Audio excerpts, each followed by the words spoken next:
Lesson 3.4. A discussion is both a product and a process.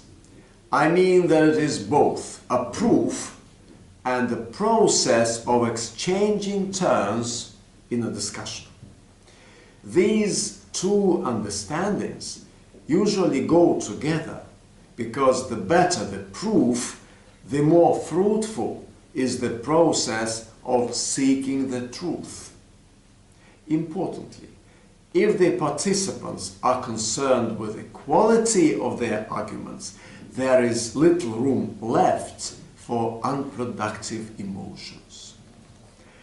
Actually, the process of argumentation includes several skills, including generating proofs, elaborating proofs, providing additional evidence, evaluating responses, producing counter-arguments, finding similarities and differences, recognizing the winning argumentation, and choosing the most convincing ideas.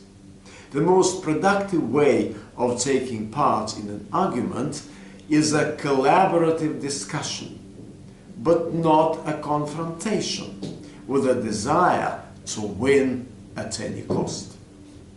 The productivity of any argumentative interaction depends a lot on the quality of arguments. An argument is said to be good if it is convincing. A convincing argument is usually an indisputable fact or an opinion taken from a reliable and authoritative source. Thus, a citation from the book by a well-known scientist serves a better purpose than a quote from a student's course paper. Argumentation needs to be broad. This means that to sound convincing, you need to get ready the proofs that address the problem at various angles. The more the better, because this and only this proves your expertise. Argumentation would be considered invalid if it is not relevant to the subject under discussion.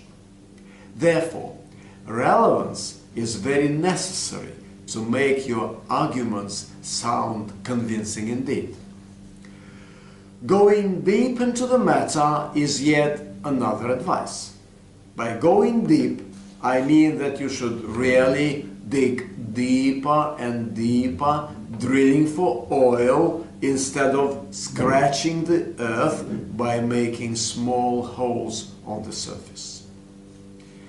Also, surprisingly, your argumentation will sound more convincing if you admit from time to time that some of your arguments are weaker than other evidence. In such cases, you should give open disclaimers to your opponents and to the audience.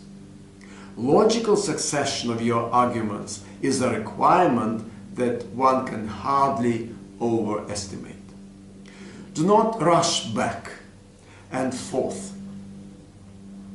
Do not rush back and forth from point to point, and instead go logically from one group of arguments to the other.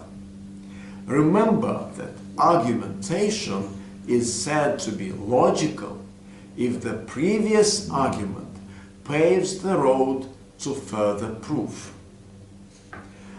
And lastly, remember that it is neither the arguments nor the victory in a debate that you are after. Your ultimate goal is the establishment of scientific truth in explaining the world around us. The proved truth is the best reward for both parties, and the arguments of yours and of your opponents serve this great goal.